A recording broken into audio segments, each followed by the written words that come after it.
जय बोलो देवादिदेव 1008 श्री भगवान महावीर स्वामी की जय जय जय अहिंसा परमो धर्म की जय जय जय परम पूज आचार्य गुरुवर श्री विद्यासागर जी जय जय जय पूज्य मुनिवर श्री प्रमाण सागर जी महाराज की, सुलक श्री आदर सागर जी महाराज की नमोस्तु।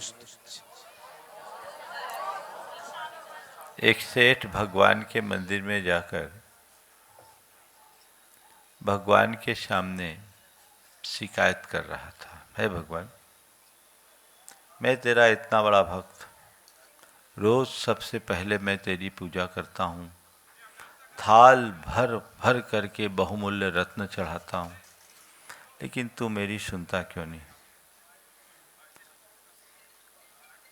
तूने मुझे संपत्ति तो दी पर स्वास्थ्य क्यों नहीं दिया?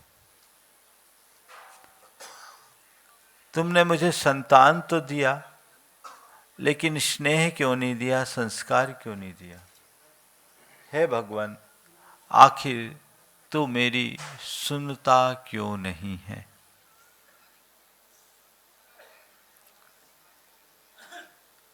थोड़ी देर बाद एक अंधा भिखारी भगवान के चरणों में उपस्थित हुआ और भगवान से अहोभाव से भरकर निवेदन किया, है प्रभु, बड़ा आभारी हूं, किन शब्दों में धन्यवाद करूं आपका। माना मेरी आंखें नहीं है, पर तेरी कितनी बड़ी कृपा है कि मेरे पास पैर है। आपने मुझ पर कितनी बड़ी कृपा की कि मुझे 2 पैर दिए, सबल पैर दिए।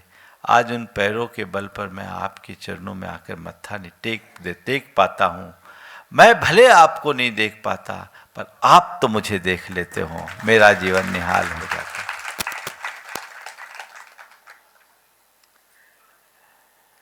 दोनों व्यक्ति भगवान के सामने पहुंचे हैं। एक के हृदय में शिकायत है तो दूसरे के अंतस में धन्यवाद का भाव।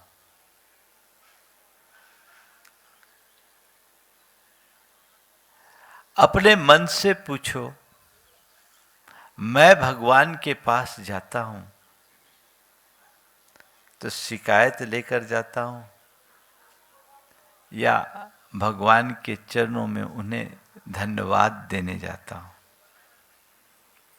भगवान के चरणों में अपना रोना लेकर जाने वाले लोगों की लाइन लगी है, लेकिन भगवान के चरणों में अपना हृदय समर्पित करने वाले लोग बहुत विरले होते हैं। आज 4 बातें आप सबसे करूंगा। पहली बात, जीवन में शिकायत ना हो। अपने मन से पूछो, तुम्हारे लिए मन में, तुम्हारे जीवन में किसी प्रकार की शिकायत है? होगी, ढेर सारी शिकायतें निकलेगी। किससे किससे शिकायत है? पहले देखो,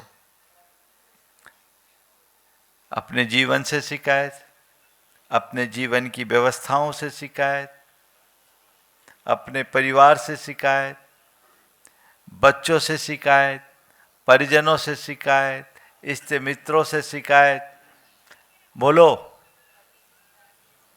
वो तो हाई गई है, मुख्य शिकायत है ना? ये शिकायत है कि नहीं? हाँ,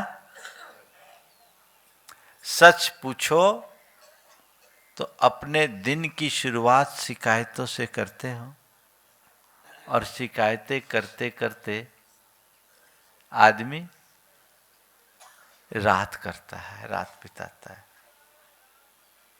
मन में शिकायतें बनी हुई है, और जब तक शिकायत है तब तक आकुलता है, तब तक दुख है। कई लोग हैं, अरे क्या बताएं जी, आज सुबह उठे तो घरवाली ने बेटी नहीं दी, पेट ही साफ नहीं हुआ। अरे क्या बताएं, आज सुबह से मूड खराब हो गया, आज नाश्ता समय पर नहीं मिला, आज खाना अच्छा नहीं मिला, आज दुकान में तो ढंग से बोनी नहीं हुई, आज व्यापार अच्छा नहीं चला। क्या है? क्यों?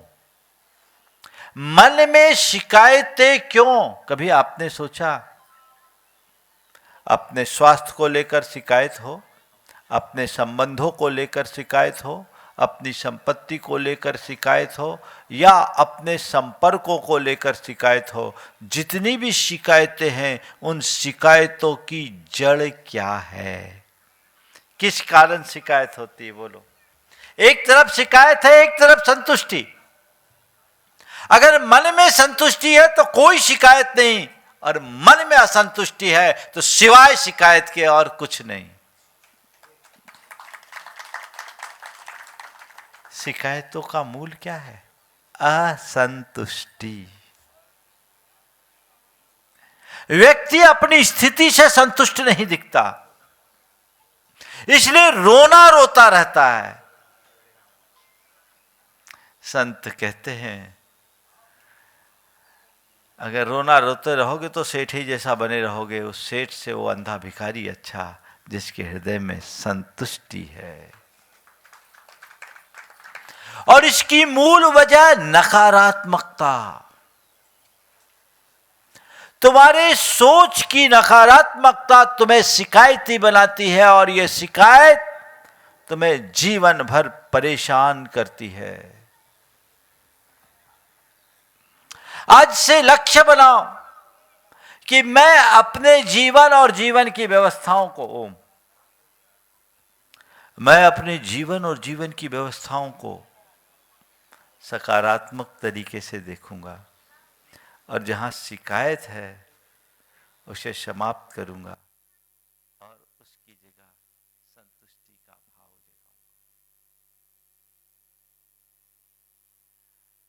जगाऊंगा। क्यों है शिकायत? जहां असंतुष्टि है वहां संतुष्टि भी आ सकती है, यदि सोच ठीक बने तो। एक बार एक बहन जी ने आकर के अपने पति की शिकायत की और कहा, महाराज जी आप किसी भी तरह मेरे पति को सुधार दीजिए, आप किसी भी तरह मेरे पति को सुधार दीजिए। बोले क्या बात? बोले महाराज जी बिल्कुल धर्म नहीं करते, मुझे बहुत परेशानी होती। देखिए आप इतने दिन से आए हुए, आज तक आपके दर्शन करने भी नहीं आए। नहीं आए, यहां भी होंगे एक आध दो। बोले आज तक आपके दर्शन करने भी नहीं आए। मेरी सारी सहेलियों के आते हैं, देखिए ना, सब बढ़ चढ़ करके हिस्सा लेते हैं, सबको मैं जोड़े से देखती हूँ तो मुझे बहुत तकलीफ होती है। मैंने कहा ठीक। मैंने पूछा ये बताओ, वो नहीं आता तुम्हें तो नहीं रोकता? बोले महाराज मुझे नहीं रोकते, मैं रुकने वाली भी नहीं हूं। मुझे नहीं रोकते, मैं रुकने वाली भी नहीं हूं। हमने कहा ठीक है।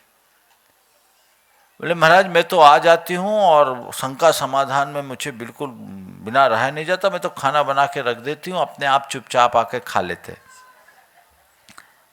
अच्छा तुम्हें और किसी काम में कोई रोक टोक? बोले नहीं महाराज बाकी काम में तो मैं ही भारी हूं। बोले अच्छा कोई व्यसन बुराई तो नहीं? महाराज बाकी मामले में एकदम देवता है, बाकी मामले में एकदम देवता, सुपारी भी नहीं खाते। तुम्हारी भावनाओं का ख्याल बिल्कुल महाराज आगे से आगे। तुम्हारी रिक्वायरमेंट की पूर्ति, बोले महाराज कहना ही नहीं पड़ता, पहले हो जाती। कभी तुम लोगों की नोक झोंक? बोले महाराज नहीं, बाकी सब कुछ तो ठीक है, बस मंदिर ही नहीं आते, आपके पास नहीं आते। हमने कहा जाओ भगवान के पास एक श्रीफल चढ़ाओ और कहो भगवान बड़े भाग्य से ऐसा पति मिला, भाग्य से ऐसा पति मिला।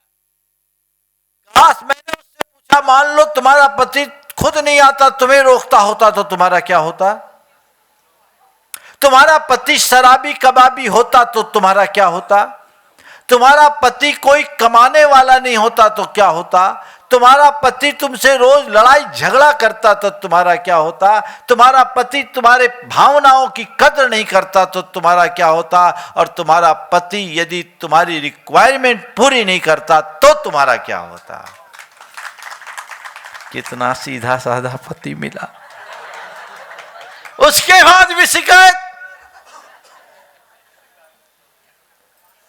महाराज ऐसा तो मैंने सोचा ही नहीं। हम बोले आज सोच लो, शिकायत खत्म। आप लोगों को फार्मूला मिला कि नहीं? आज 2-4 श्रीफल चढ़ेगा। देखो, एक तो आगे सोच को सकारात्मक बनाइए, जीवन में संतुष्टि तभी आएगी और तभी आनंद आएगा। कमियां ढूंढिएगा तो कमी ही कमी दिखेगी, सफलीभूत नहीं हो सकेंगे। और अच्छाइयां देखेंगे तो आपको उससे अच्छा और कोई दिखेगा ही नहीं। कुछ भी हो, चाहे व्यक्ति हो या व्यवस्था, कमी मत देखिए, अच्छाई देखिए। शिकायत समाप्त। तो आज का पहला सूत्र क्या है? शिकायत नहीं करना। कहते हैं शिकायत नहीं करना, पर उससे भी शिकायत। अभी तो महाराज से ही शिकायत है कि महाराज आप रुक नहीं रहे। ये शिकायत है। इस बात का धन्यवाद नहीं कि इतने व्यस्त कार्यक्रम में 3 दिन दे दिए। बोलो, अब तुम्हें धन्यवाद देना चाहिए कि शिकायत? पर तुम लोग बहुत कंजूस हो, सब मतलबी हो, अपने मतलब की बात करते हो। जो मेरे मन का है वो अच्छा, और वही अच्छा, यही सोच गलत है। जो मेरे मन का है वह अच्छा नहीं, जो अच्छा है वह मेरे मन का है। सोच बदल लीजिए, शिकायतें समाप्त हो जाएगी, जीवन में आनंद आएगा। दूसरा सूत्र, शिकायत नहीं, धन्यवाद। क्या देना है? आभार। अगर सोच सकारात्मक होगी तो धन्यवाद देंगे, जैसे उस अंधे ने दिया भगवान को। अपने आप को भाग्यशाली समझो। अपने जीवन की उपलब्धियों को गिनोगे तो तुम्हें लगेगा इस धरती के भाग्यशाली लोगों में मैं सर्वोपरि हूं, मैं बड़ा भाग्यशाली व्यक्ति हूं। देखो तुम्हारे जीवन में क्या क्या चीजें हैं, ढेर सारी अच्छाइयां भरी है, सारे अच्छे अनुकूल संयोग तुम्हारे साथ जुड़े हैं। तो इनका लाभ लीजिए और आदत डालिए धन्यवाद प्रकट करने की, अहो भाव से भरने की। अहो भाव में संतुष्टि है और शिकायत में असंतुष्टि। सोच पॉजिटिव होगी, आप हर हाल में खुश रहोगे। हाँ ठीक है, मैं लकी हूं, मैं भाग्यशाली हूं, मुझ पर कृपा है, भगवान की कृपा है। आप लोग क्या करते हो? कुछ उल्टा होता है, हे भगवान ये किस पाप के कारण हो गया?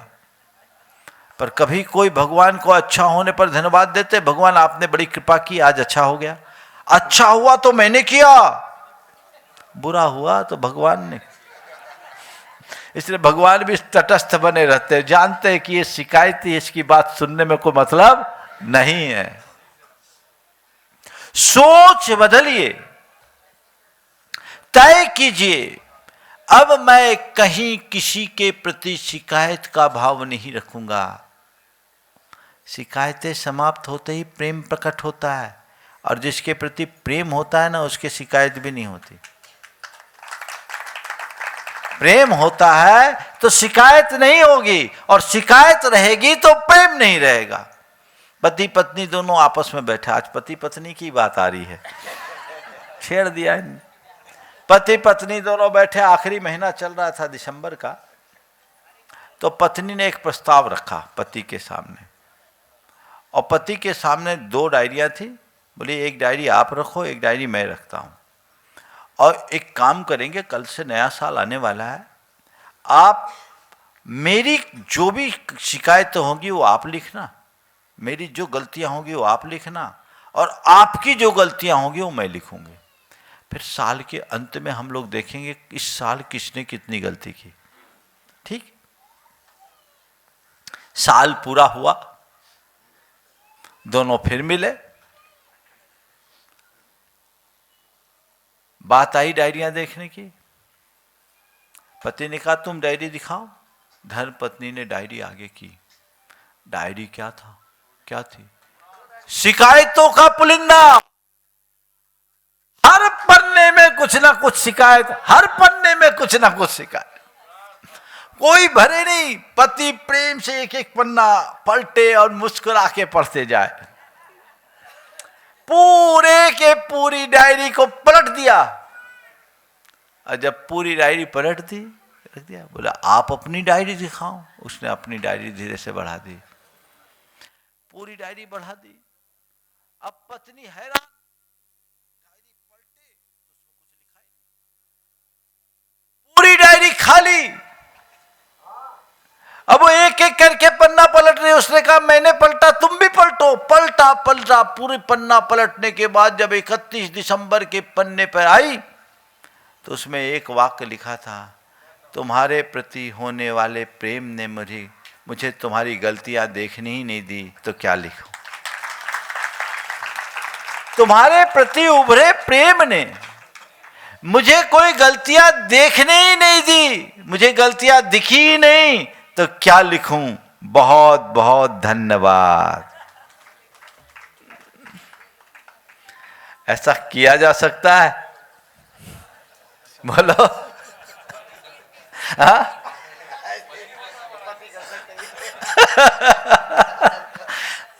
पति कर सकता है और कई बार करना पड़ता है।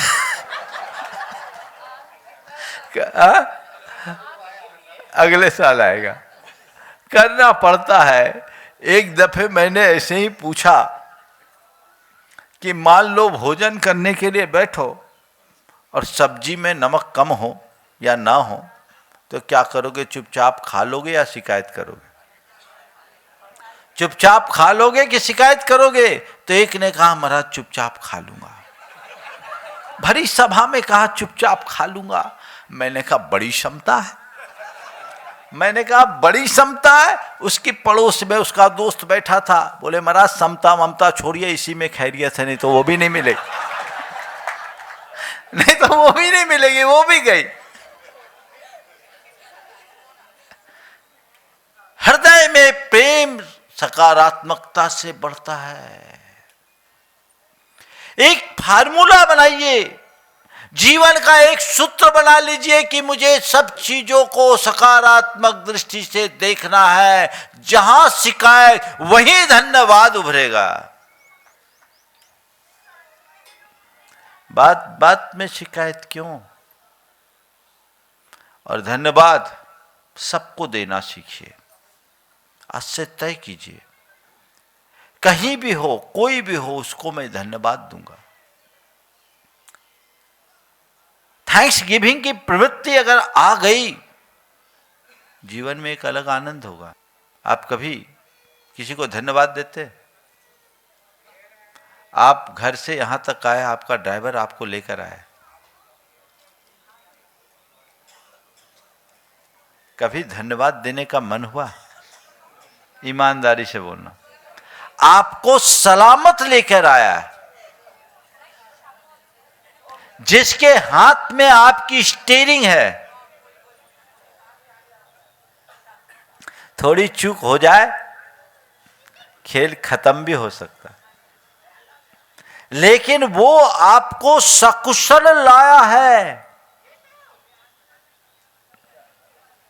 आपने कभी धन्यवाद का भाव किया? कभी नहीं। एक सज्जन ने मुझे एक बार अपने जीवन का एक अनुभव बताया। बोला महाराज जी, आपसे प्रेरित होकर मैंने धन्यवाद देने की आदत बनाई।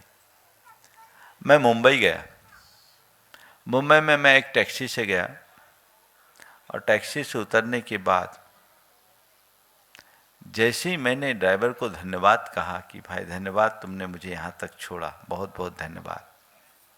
वो ड्राइवर एक सरदार था, उसकी आंखों में आंसू रहे। उसने कहा, बाबूजी मैं 15 साल से टैक्सी चला रहा हूं, एक से एक लोगों को एक जगह से दूसरे जगह पहुंचाया, आज पहली बार किसी ने मुझे धन्यवाद कहा है। तुमने गाड़ी ढंग से नहीं चलाई, तुम टाइम पर नहीं पहुंचाए, तुम विलंब से पहुंचाए, ऐसी शिकायतें करने वाले लोग तो बहुत मिले, पर इतने वर्षों में पहली बार किसी व्यक्ति ने आज मुझे धन्यवाद किया है। तब मुझे लगता है कि अब मैं भी अपने देश के लिए कुछ कर रहा हूं, मैं लोगों के लिए कुछ कर रहा हूं। कंट्रीब्यूशन तो सबका है ना। अरे महाराज धन्यवाद क्या देना, तो पैसा दे रहे, पैसा ही सब कुछ नहीं है, पैसे के साथ भावनाएं भी होती है। मुझे पूरी बात करनी है, इसलिए आगे चलता हूं। सूत्रों में आप सब समझ रहे हैं, आज से शिकायतें समाप्त और धन्यवाद देने की आदत, अहोभाव का अनुभव करना है। और एक बात और सोचो, क्या शिकायतें करने से समाधान मिलता है? बोलो, अपने अनुभव से बोलो, शिकायतों से समाधान मिलता है या समस्या बढ़ती है? आपको चाहिए क्या?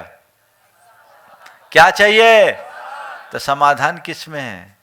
संतुष्टि में है, शिकायतें समाप्त करने में है। हम उलट करके धन्यवाद देने की आदत डाल दें तो जीवन में बहुत बड़ा परिवर्तन आ सकता है और वो आनंद से भर सकता है।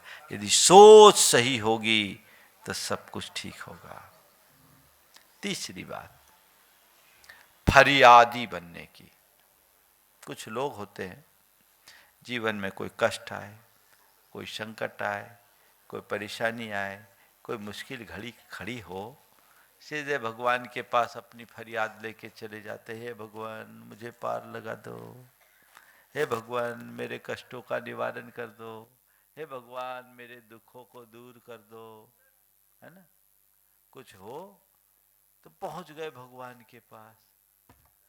भगवान मुस्कुराते हैं जब कोई फरियाद लेकर भगवान के पास जाता है। भगवान कहते हैं ये मेरे पास आए, मैं कर क्या सकता हूं इसका? जब मैंने इसे सबल शरीर दिया, अच्छी बुद्धि दी, उसे सब प्रकार की क्षमताएं दे दी, वो अपनी क्षमता का उपयोग करे और अपनी समस्या का समाधान खुद ढूंढे। मैं तुम्हारी समस्या का निवारण करने वाला नहीं हूं, न तो मैंने समस्याओं को जन्म दिया और न ही मैं उसका निवारक हूं। तुम्हारी समस्या का जन्म तुम्हारी वजह से हुआ है तो समाधान भी तुमको ही निकालना होगा। भगवान तटस्थ है। भगवान के जीवन आदर्श को देखो, भगवान के जीवन में बड़े बड़े कष्ट आए, भगवान ने क्या किया? कष्टों का सामना किया कि कहीं जाकर के गिड़गिड़ाए, मन्नत की, आरजू की, फरियादी बन कर गए? क्या किए? पारसनाथ भगवान के चरित्र को देखिए, कितना भयानक उपसर्ग हुआ। 10 भव से चल रहा था, 10 भव का रिकॉर्ड, उनने कोई गलत काम नहीं किया, लेकिन 10 भव का संयोग उल्टा, हर भव में उनके ऊपर संकट आए, पर हर संकट में वो अपनी सामर्थ्य को विकसित किए, संकटों का सामना किए और अधिक समर्थ बन करके उभरे। आखिरी भव में 7 दिन तक तो कितना भयंकर उपसर्ग। उनने क्या किया? कहीं गिड़गिड़ाए, किसी से आरजू की, कोई मिन्नत की, क्या किया? सामना किया ना, सामना किया। और तुम कुछ हो तो तुमसे लागी लगन ले लो, अपनी शरण पारस प्यारा, मेटो मेटो जी। पार्श्वनाथ भगवान कहते हैं मैं जब अपने संकट का निवारण करने के लिए किसी के पास नहीं गया तो तुम क्या? भगवान के चरणों में फरियादी बनकर मत जाओ। भगवान कहते हैं जीवन की समस्याओं का निवारण करना है, जीवन का रस रहना है तो फौलादी बनो, फरियादी नहीं। क्या करो? फौलादी बनो। साहस और संकल्प के धनी बनो। शौर्य और पराक्रम के बल पर अपने जीवन की समस्याओं का समाधान निकालो। जो सामने आए उसका सामना करो। हार हमेशा एक बात ध्यान रखना, अंततः जीत तुम्हारी होगी। हो सकता है कुछ परेशानी तुम्हारे सामने आए, हो सकता है कि तुम्हारे सामने कुछ मुश्किलें खड़ी हो जाए, लेकिन यदि तुम्हारे हृदय में साहस हो, तुम्हारे मन में संकल्प हो, तो वो समस्या भी समाधान में परिवर्तित हो सकती है। भगवान के सामने फरियादी बनकर मत जाओ। भगवान से प्रेरणा लो फौलादी बनने की। भगवान पार्श्वनाथ के पास मैं जाता हूं तो मैं तो एक ही प्रार्थना करता हूं, तुम सम मैं समता धरूं। पार्श्वनाथ भगवान सहज शांत निर्भय बनूं, ऐसा दो वरदान। पार्श्वनाथ भगवान से ये प्रार्थना करो कि आपके समान मैं भी क्षमता धारण कर सकूं। मुझे अगर आपसे चाहिए तो वही शक्ति चाहिए, वही क्षमता चाहिए, वही दृष्टि चाहिए। और शक्ति क्षमता तो है, केवल दृष्टि का अभाव है। मन कमजोर है, मोहासक्त बुद्धि मनुष्य को विपरीत दिशा में प्रवृत्त कर देती है। जिसके हृदय में तत्व ज्ञान का प्रकाश प्रकट हो जाता है, वह हर संकट का मजबूती से सामना करता है, मजबूती से सामना करता है और उसका हल भी निकाल लेता है। फरियादी नहीं, क्या बनना है? फौलादी। मैं एक ऐसे व्यक्ति को जानता हूं जिसके जीवन में एक साथ 3 बड़ी ट्रेजेडी हुई। उसकी धर्म पत्नी की किडनी खराब, इसके साथ बड़े भाई ने उसे व्यापार में नुकसान बताकर अलग कर दिया और कुछ भी नहीं दिया। आगे बढ़ा, जो कुछ था व्यापार किया तो व्यापार में भी उसे बड़ा नुकसान हो गया। कल तक करोड़ों से खेलने वाला व्यक्ति एक प्रकार से सड़क पर आ गया। लोगों ने उसे तरह तरह की सलाह दी, लेकिन वह रंच मात्र विचलित नहीं हुआ। मेरे पास उसकी खबर आई, वह भी आया। मैंने जब पूछा कि भाई तुम्हारे साथ ऐसी ऐसी स्थिति है, ज़्यादा घबराहट तो नहीं है? बोले महाराज, आपके प्रवचनों से इतनी शक्ति पा गया हूँ कि किसी भी बात का विकल्प नहीं होता।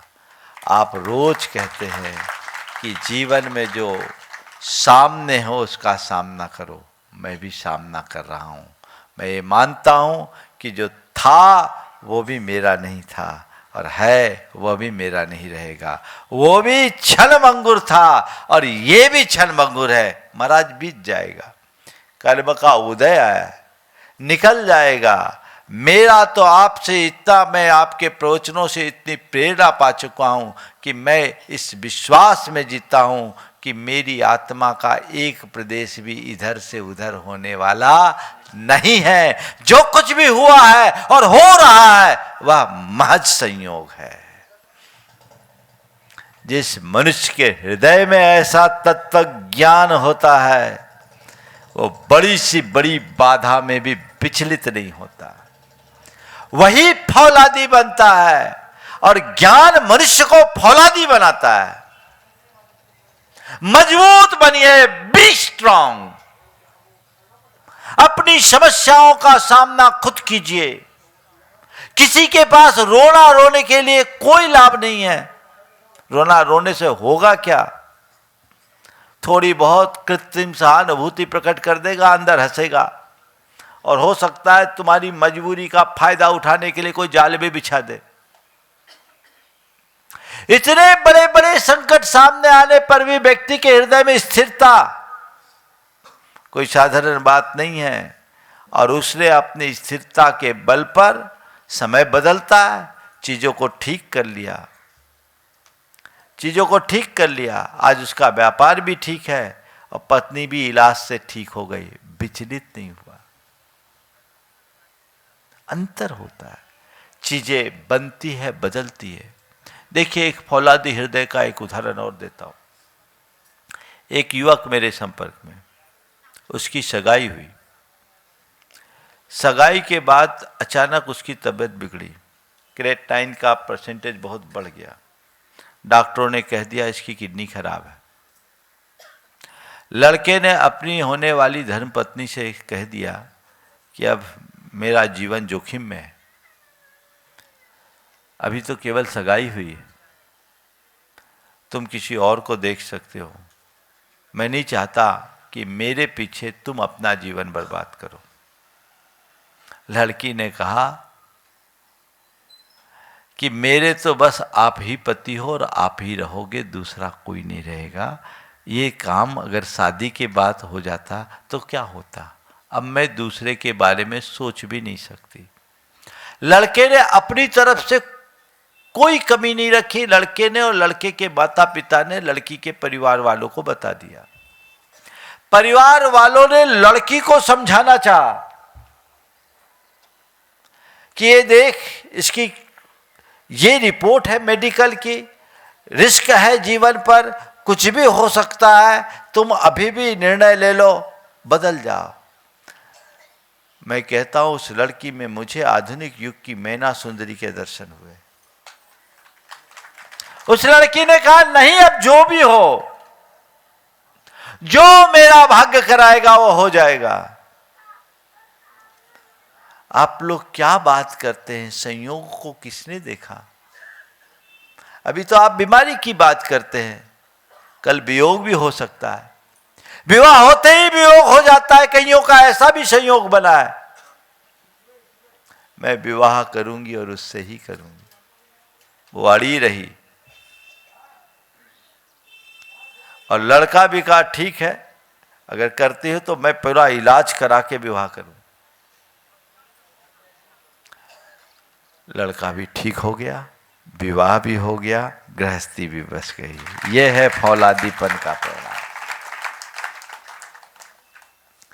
यह है सोच। दूसरे क्या होते, अरे नहीं नहीं ठीक नहीं है, छोड़ो, कोई दूसरा देख लो, दूसरा देख लो। तो दूसरा तुम व्यक्ति देख सकते हो, भाग्य थोड़ी देख सकते। तत्व ज्ञान ही मनुष्य को समर्थ बनाता है। जितना प्रगाढ़ तत्व ज्ञान होगा, हमारा जीवन उतना मजबूत बनेगा, प्रशस्त होगा। इसलिए इस सूत्र को हृदय में अंकित कर लीजिए। मैं अपने जीवन को व्यवस्थित तरीके से जीऊंगा और जीवन में आने वाली हर समस्या का समाधान अपने भीतर खोजूंगा। और सबसे बड़ा माध्यम है समता। मजबूत बनिए, फौलादी बनिए, टूटिए नहीं, चाहे जितनी विषम परिस्थिति आए। एक बात ध्यान रखना, सोने को के ऊपर जितना हथौड़ी का प्रहार होता है, सोना और निखरता है।